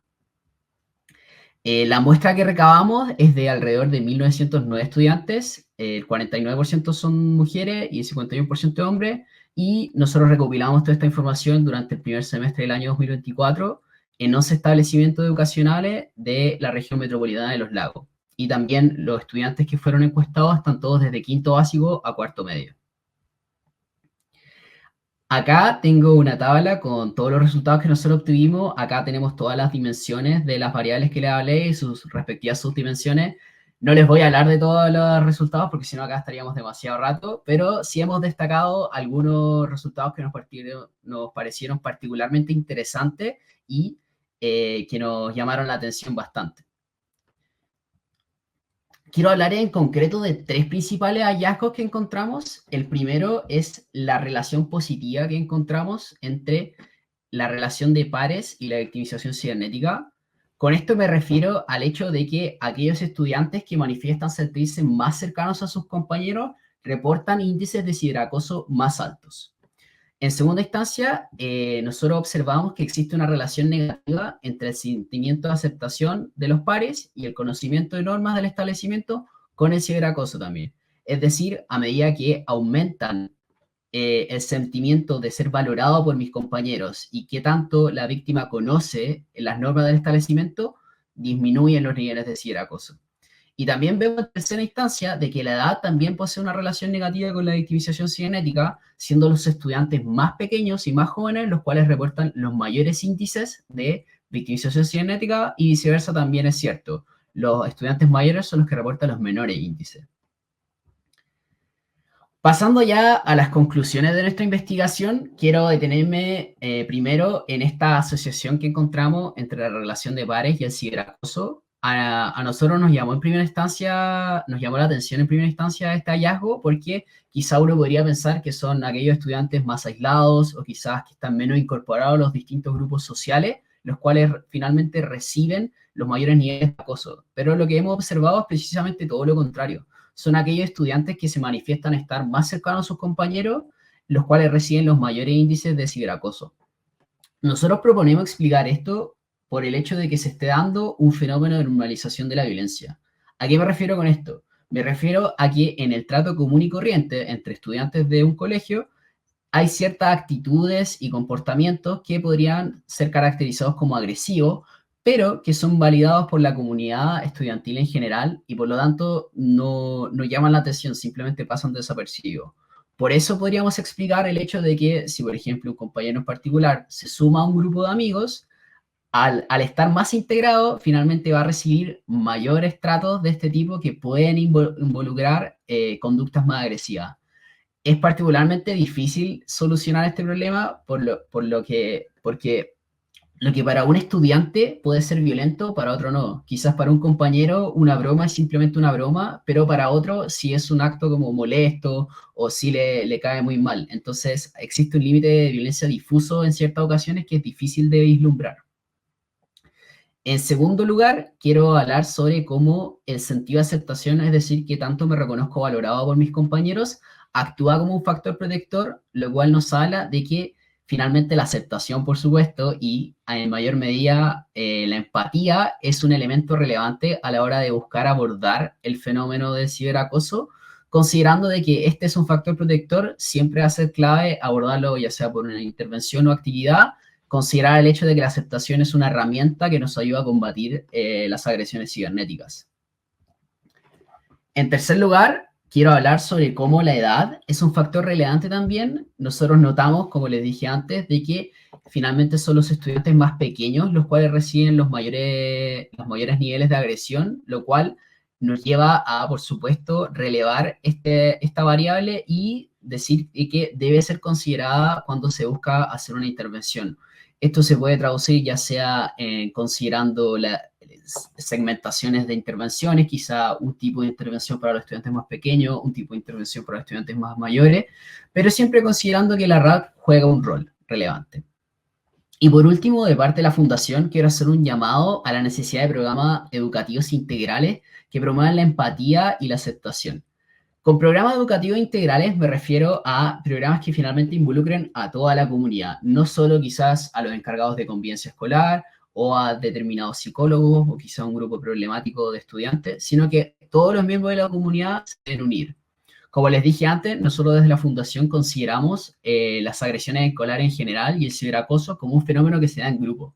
Por lo tanto, si es que ciertos grupos de comunidades pueden llegar a fomentar estas actitudes agresivas, sí pueden ser considerados también la disminución de estas actitudes en comunidad. Estos son los principales hallazgos que nosotros encontramos, pero sí vemos ciertos desafíos a futuro en los cuales, por ejemplo, hay ciertas cosas que no hemos logrado explicar todavía, como por ejemplo, encontramos notable el hecho de que la edad también sea un factor relevante. Quizás estamos viendo acá un proceso en el cual los estudiantes más pequeños carecen de más herramientas de autorregulación, podría ser.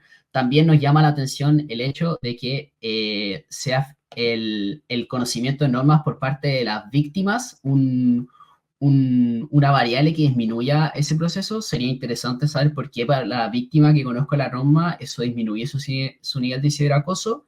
Y también de manera, por así decirlo, personal para la Fundación, tenemos también un futuro desafío porque nosotros en nuestro instrumento de medición del clima de convivencia escolar también tenemos una escala de intimidación, que es precisamente la inversa a la de victimización, es la cual los estudiantes reportan qué tan frecuentemente agreden a sus compañeros. Entonces también encontramos interesante como una arista futuro investigar, por así decirlo, desde el otro lado. qué tanto se vinculan estas variables a los niveles de intimidación y si se dan también las mismas relaciones, pero por el otro lado. Eso es lo que refiere a nuestra investigación. Muchas gracias por escucharme.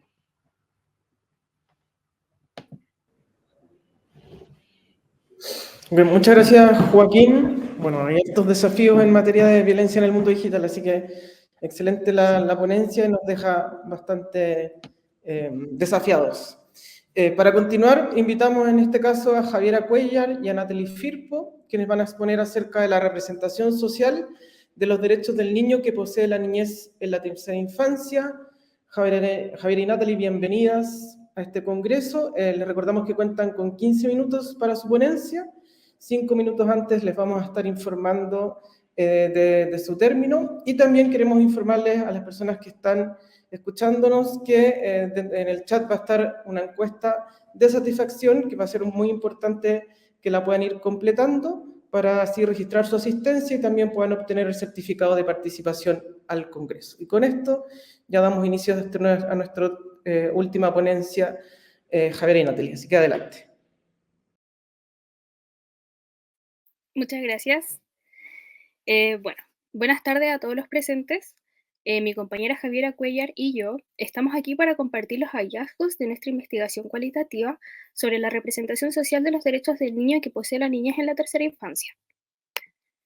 Nuestro problema de investigación se basa en datos proporcionados por la Organización Mundial de la Salud y el Fondo de las Naciones Unidas para la Infancia, que evidencian los distintos tipos de maltrato, tanto físico, psicológico y sexual, que enfrentan las infancias a nivel mundial y nacional, lo que en sí mismo refleja una grave vulneración hacia sus derechos.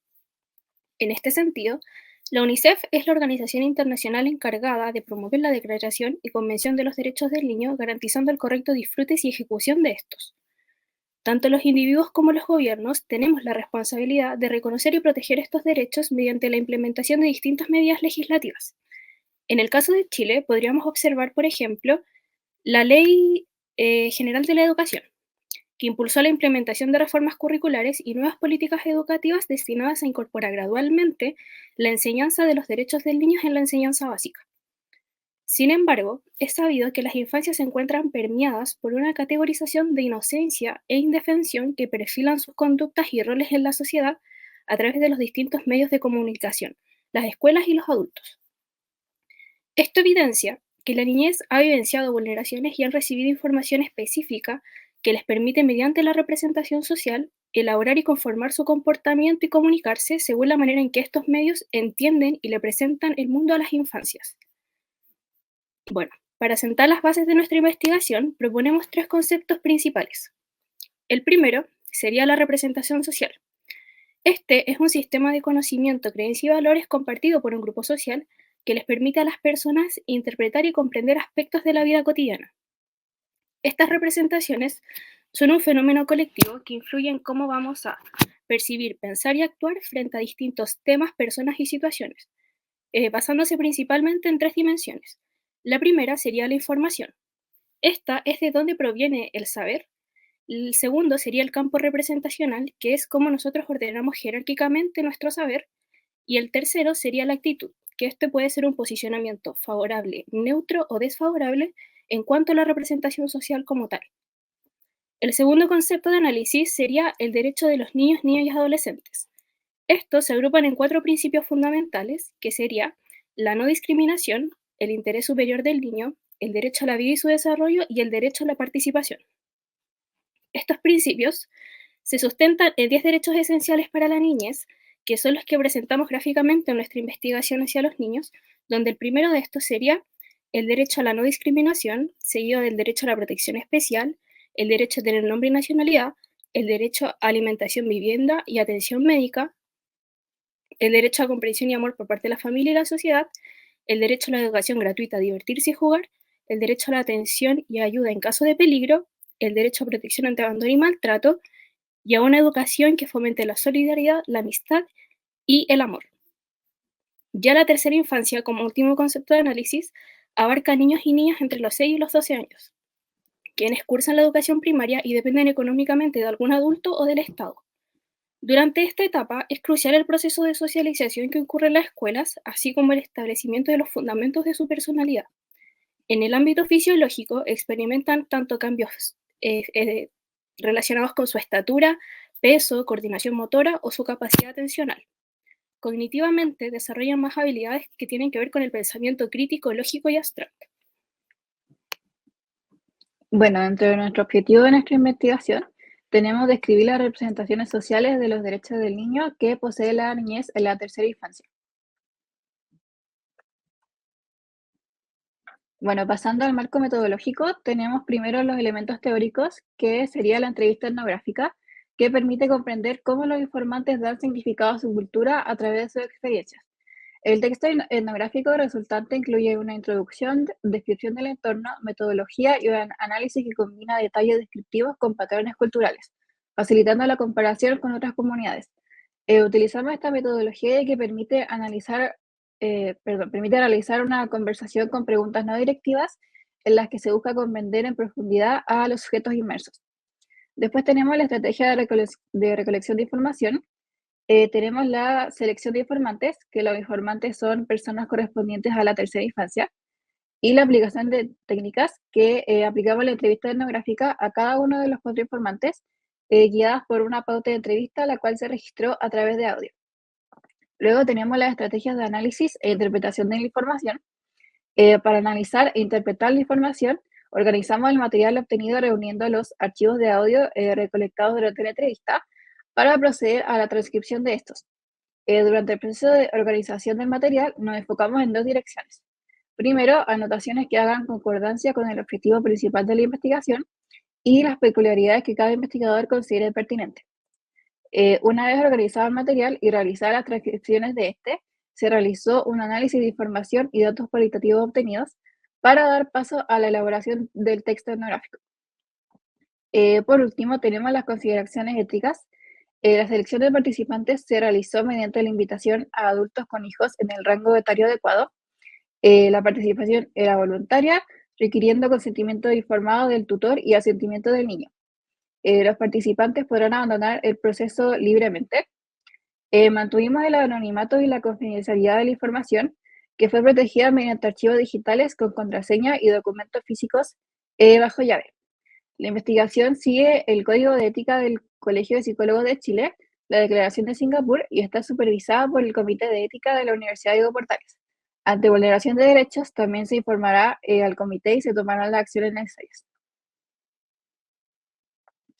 Bueno, respecto a los resultados, decidimos agrupar en cada derecho y hacer un análisis como general.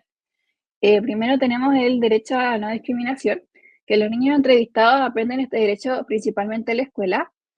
También se mencionan las redes sociales para obtener esta información y se muestra una actitud crítica y en general una actitud positiva. Luego tenemos el derecho a la protección especial, que la escuela destaca la importancia de la protección física y mental. También se ve más como una responsabilidad de los adultos para apoyar a los niños en situaciones de peligro y también tiene una actitud positiva. Después tenemos el derecho a tener nombre y nacionalidad, que se considera este derecho como esencial para la identificación y respeto de las personas, también aprendiendo su importancia en la escuela. Luego tenemos el derecho a la alimentación, vivienda y atención médica. En la escuela se aprende que los niños deben tener acceso a una alimentación adecuada, vivienda y atención médica, mostrando una actitud positiva. También se mencionan las redes sociales y se enfatiza que todas las personas merecen atención médica.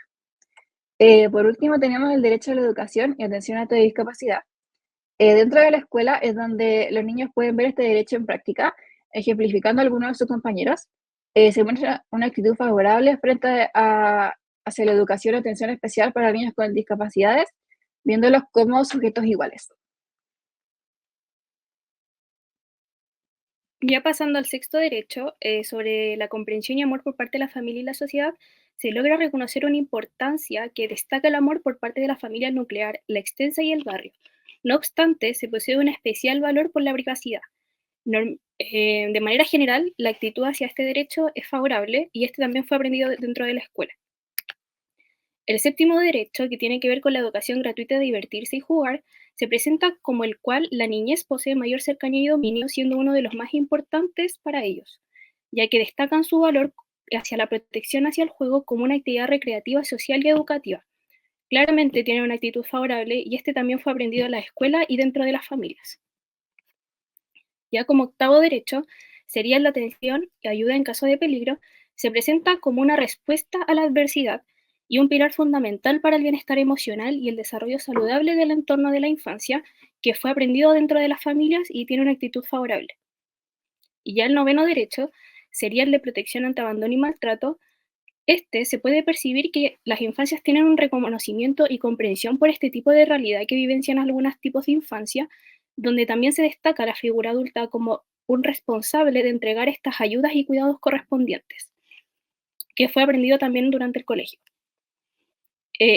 Ya el último derecho sería a una educación que fomenta solidaridad, amistad y justicia. Este resalta positivamente, ya que está orientado a fortalecer la mentalidad de los estudiantes y promueve conducta más empática según los dichos de los niños entrevistados, y que contribuye a la formación de la emocionalidad y la socialización en los individuos. Ya de manera de conclusión, podemos decir que se distingue una predominancia de la familia como la figura importante para las niñas en la tercera infancia. Se destacan estos como un principal garante de los derechos y también de apoyo emocional y relacional. Sin embargo, su rol al momento de educar y brindar información sobre los derechos de los niños es eclipsado por la escuela y las redes sociales, siendo estos últimos dos los principales encargados de entregar dicha información, pasando a un tercer plano como tal la familia. En cuanto a la actitud, esta se destaca como una actitud favorable de manera general hacia los 10 derechos, ya que los niños logran identificarlos como herramientas que trabajan con el objetivo de beneficiarlos y también de brindarles protección. Ya finalmente, en cuanto al orden jerárquico que ellos tienen respecto a la importancia de estos derechos, podemos decir que se encuentra directamente vinculado con el pragmatismo del derecho. ¿Esto qué quiere decir? Los niños en la tercera infancia valoran más los derechos que tienen que ver con el uso o ver reflejado en su conducta y en la vida diaria. Por ejemplo, el juego. Por el contrario, aquellos derechos con menores importancias corresponden a los que se alejan de lo práctico e incorporan conceptos más abstractos que no presentan algo tangible o observable como puede ser la solidaridad, justicia o la nacionalidad. Eso sería. Muchas gracias por su atención.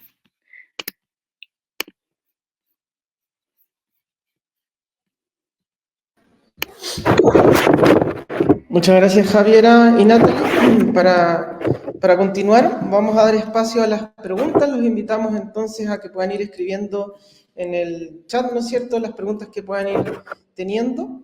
En ese sentido, vamos a hacer una pregunta a todos los panelistas y para que sea respondida en el mismo orden en el que expusieron, partiendo en este caso por Eliseo.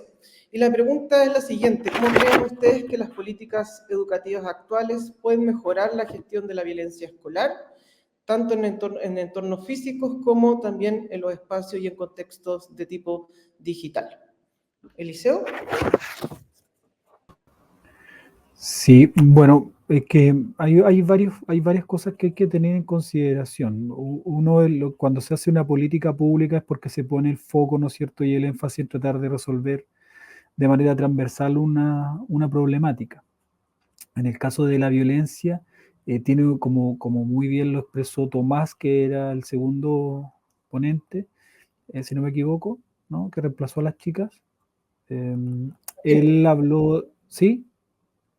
¿Tomás o Benjamín? ¿No? Joaquín, perdón. Él habló del problema de lo difuso que es definir la violencia, ¿no? Y lo difuso de definir la violencia tiene que ver justamente con poderla identificar a propósito de factores culturales. Por ende, también eso hace difícil de que podamos intervenir de manera, digamos, tangencial, ¿no?, y directa esos aspectos que nosotros podríamos considerar como violencia en el colegio. Dicho esto, entonces se busca desde la política pública poder generar espacios de reconocimiento que tengan que ver con la identidad y la cultura local para poder establecer los propios, digamos, patrones de comportamiento que permitan identificar y prevenir, por lo tanto, situaciones de violencia o agresión, ¿no? Y también de poder, digamos, sancionar de cierta manera este tipo de actos una vez que ocurren, porque por una parte está lo pedagógico y lo correctivo y el aprendizaje, y por otro también está la responsabilidad de asumir de aquellos que hacen a sabiendas situaciones que son complejas, ¿no? Entonces ahí la política pública ha optado por una parte por los procesos de acompañamiento para poder trabajar con las comunidades y generar la gestión necesaria para que eso se adecúe, y por otra parte está, digamos, todo el trabajo que tiene que ver con la reglamentación y con las propias normas que se da a sí mismo la comunidad educativa para poder dar respuesta, ¿no? Muchas gracias, Eliseo. Joaquín, te damos el pase para que también puedas darnos tu opinión acerca de la pregunta. Sí, perdón, me confundí un poco. ¿Cuál pregunta se refería?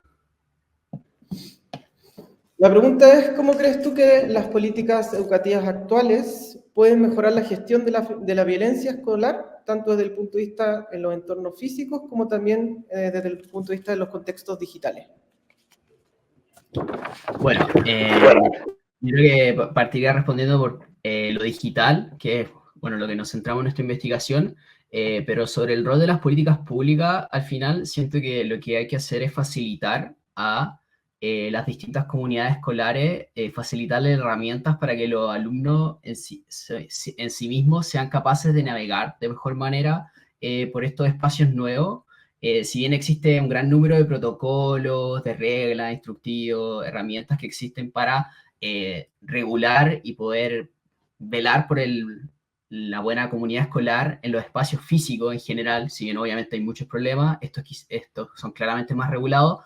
A nivel digital no existe tanta información y quizás tantas herramientas por parte de los estudiantes, y a diferencia de lo que ocurre en los colegios donde existe por lo menos un nivel de acompañamiento por parte de profesores, quizá de otros encargados especializados de convivencia o de psicólogos, a nivel digital los estudiantes están solos, entonces ellos mismos tienen que tener cierto grado de independencia en el sentido de saber reconocer amenazas, no entregar datos a desconocidos, siempre buscar navegar la web de una manera más segura, y eso solo se puede facilitar si es que los estudiantes saben, porque al final del día, por muchas prohibiciones o regulaciones que se pueden hacer, hay un momento en el cual el estudiante puede encontrarse bajo su propia autonomía, navegando por Instagram, por TikTok, hablando por WhatsApp, y en esos momentos de él ser capaz de responder a los estímulos que le lleguen, y en ese sentido propugnar un poco el espíritu propio del estudiante y ser capaz de reconocer amenazas y qué es lo correcto hacer en Internet, sería mi principal iniciativa, diría, a manera general. Muchas gracias, Joaquín. Natalie y Javiera, ¿hay algo que quieran agregar respecto a la pregunta?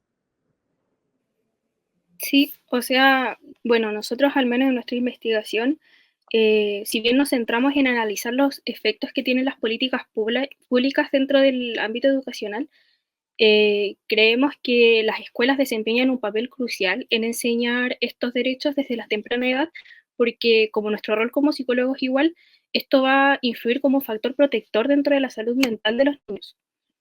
Entonces nosotros creemos que es necesario reforzar estas políticas públicas y motivar al final, encontrar buenas estrategias para poder enseñar los derechos de los niños de una forma que igual se adapte a su edad.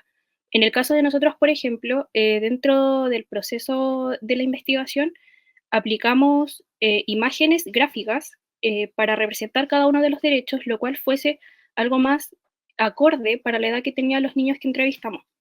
Entonces nosotros creemos que quizás si se van a aplicar estas políticas públicas sería necesario hacerlo acorde a su edad y no quizás en algo tan académico o como algo tan textual y como que se lo aprendan como contenido de una prueba, por así decirlo.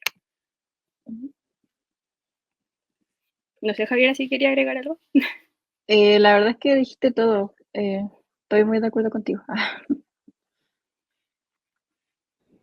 Gracias, Javiera y Natalie. A continuación vamos a continuar, pero con preguntas dirigidas a cada uno de ustedes, comenzando por Eliseo.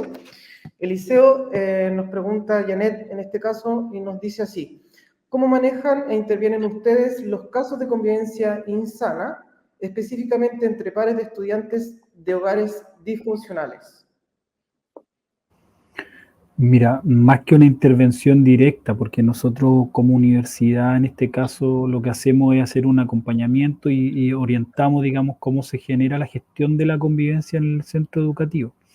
Ahora, en el caso específico de la pregunta, lo que nosotros hemos hecho cuando nos ha tocado ya ir in situ, digamos, a la asesoría, primero buscar las razones que motivan los enfrentamientos de violencia, por una parte, y por otra también conocer un poco la situación familiar, porque muchas veces, claro, esas situaciones disfuncionales que se transfieren, digamos, al colegio, a las prácticas, digamos, sociales que tienen los estudiantes, muchas veces también tienen una raíz que es la explosión de una sensación previa, no necesariamente de un conflicto que se haya gestado al interior del establecimiento, y eso hay que tener ahí por eso mucho tino, mucho criterio a la hora de poder establecer, digamos, cuáles son las causas que finalmente generan que este tipo de reacciones se produzcan, porque las personas por naturaleza no somos violentas, ¿ya?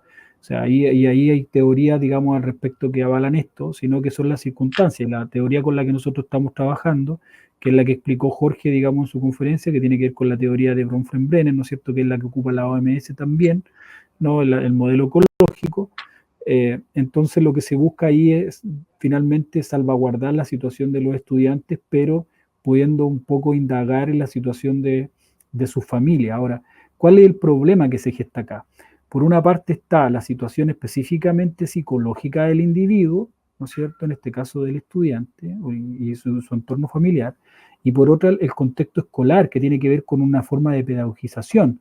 Y ustedes saben que los psicólogos en los establecimientos no están para hacer clínica en el colegio, sino que están justamente para poder abordar desde la lógica educativa, ¿no es cierto?, procesos de mejora que puedan intervenir en la calidad de vida de estos estudiantes. Por lo tanto, la intervención que se busca ahí desde el punto de vista netamente formativo, educacional, es que se generen diálogos en los participativos, en los que los padres también, en la medida de lo posible, porque aquí estamos hablando de familias disfuncionales, entonces probablemente no van a participar en la reunión de apoderados, probablemente ni siquiera asistan a las convocatorias que se hagan para poder resolver un conflicto, sino que es buscar cómo el establecimiento puede apoyar eso, tanto por un lado en la trayectoria educativa del estudiante, mejorar sus habilidades prosociales, y hoy día lo que se está trabajando ahí en forma muy directa, y con esto termino para no extenderme mucho, es poner pares prosociales, es decir, poner como que estudiantes guía, digamos, que tienen habilidades prosociales, a trabajar como mentores de promociones sociales, digamos, de habilidades sociales, a estos estudiantes que tienen, digamos, estas habilidades descendidas. Y de esa manera es una de las estrategias. La otra, por ejemplo, es buscar la resolución de conflictos entre pares, es que preparar, digamos, estudiantes en los propios cursos y en los establecimientos para que puedan resolver los conflictos entre los propios pares y así no tener que involucrar a los adultos con miradas que también son adultocéntricas, incluso distintas respecto de entender ciertos procesos y mecanismos que se dan al interior de los establecimientos entre los estudiantes para poder resolverlo de una mejor forma. O sea, hay diversas estrategias que se están aplicando, pero en la base, digamos, en síntesis, para hacerlo en breve, eso podemos decir. Así que muchas gracias, Yanet. Gracias, Eliseo. Joaquín, continuamos contigo. Nos preguntan, Magdalena en este caso, ¿qué recomendarías a los jóvenes para protegerse de las agresiones online, ¿no es cierto?, mecanismos de autocuidado, y cómo también se puede intervenir preventivamente?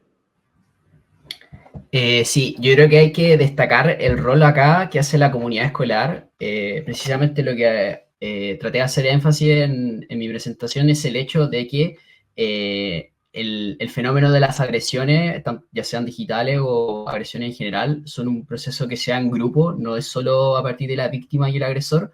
Entonces, lo que viene siendo abrir el diálogo a la comunidad en su totalidad, no solo quizás solo a los estudiantes afectados o quizás solo los psicólogos del establecimiento, sino que toda la comunidad se abra a poder trabajar lo que sea el problema quizás local. Quizás hay un problema de suplantación de identidad, o están haciendo grupos de confesiones o difusión de rumores por estos mismos. Lo que ahí yo llamaría para trabajar preventivamente es el hecho de que la comunidad en su conjunto busque abrir quizás mesas de diálogo, pueden discutirlo entre compañeros, profesores, todos los estamentos se busquen involucrar, de esta manera buscar abordar el problema de forma colectiva, porque como hemos visto en la investigación, si bien estos problemas se dan de manera colectiva e individual, nosotros también creemos que se pueden resolver de esta misma forma. Entonces, siempre involucrando a cada una de las personas que pueden participar o no, es algo que consideramos relevante. Oye, ¿puedo complementar algo ahí? Que es súper relevante lo que dice Joaquín. El tema de entender, por ejemplo, la educación para la justicia social y para la paz, tiene que ver justamente con entender esto que acaba de señalar Joaquín. Lo que pasa es que la política pública y las políticas supranacionales de organismos como la UNESCO, la UNICEF, etcétera, lo que señalan al respecto es buscar justamente cómo construimos una paz duradera pensando en el trauma que generan este tipo de situaciones que finalmente son conflictos que no son individuales, sino que son conflictos sociales, porque afectan a una comunidad. Entonces, entenderlo también desde esa lógica de buscar una solución también colectiva, y eso en el fondo a lo que yo me refería en la parte que señalé yo respecto de romper con los pactos de silencio. Es súper relevante para poder tener una convivencia sana, poder decirnos las cosas, poder conversarlas de buena forma, porque una cuestión cultural que es muy relevante, que se da mucho en Chile, es que se dice que en la familia no se puede, y con los amigos no se puede hablar de política, de religión, ¿no es cierto?, ni de fútbol. Digamos, qué brutalidad, ¿no? Qué más violento que eso. ¿Cómo no voy a poder hablar de los intereses políticos o de las creencias religiosas que tenemos o del equipo de fútbol que tengo, que me gusta? Y eso es porque se generan prácticas de intolerancia que finalmente terminan repercutiendo en todo lo que señala Joaquín. Así que por eso quise hacer una acotación, pues es súper relevante. Gracias, Joaquín. Gracias, Eliseo. Y ya para ir finalizando también la ronda de preguntas, preguntarle a Javiera y a Natalie respecto de cómo reforzarían ustedes en forma positiva las políticas públicas, también en los establecimientos educacionales, sin que tengan que intervenir principalmente el equipo de convivencia escolar. Bueno, es que nosotras creemos en verdad que esto viene más de algo de las bases. Creemos que es difícil el poder implementar políticas públicas sin que se escuche la voz de los mismos niños. Creemos que, claro, como lo había dicho antes, si se van a enseñar los derechos de los niños en el proceso curricular, creemos que también es necesario saber la opinión que tienen los niños referente a esto. No sé si se entiende bien, pero básicamente hacer medidas de que ellos mismos estén involucrados en el sistema.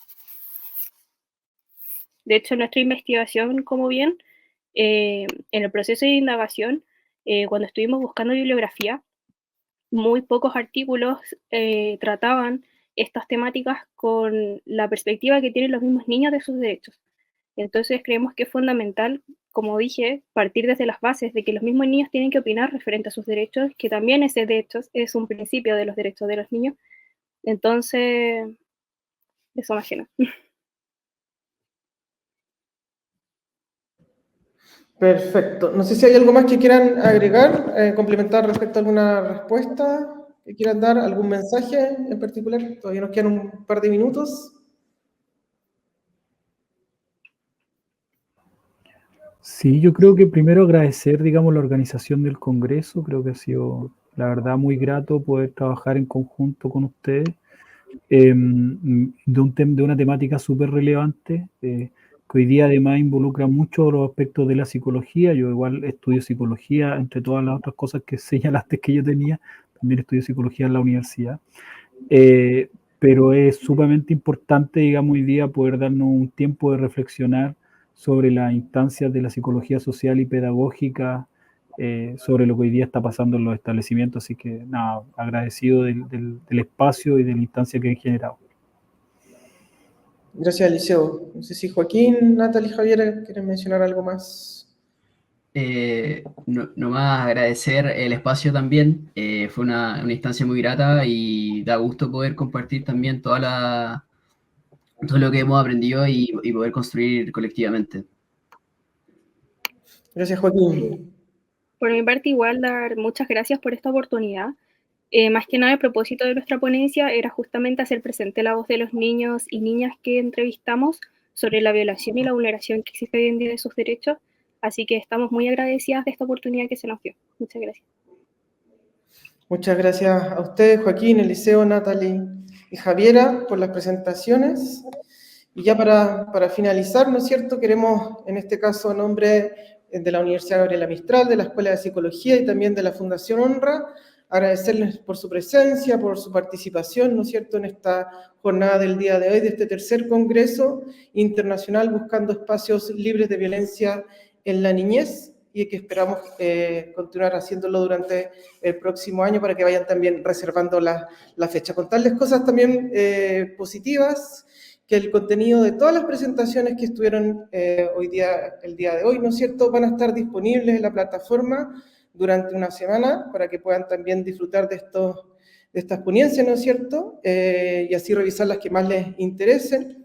Comentarles también que se va a generar un cuadernillo con cada una de las ponencias que prontamente vamos a estar publicando y van a poder descargar también de la página web del Congreso.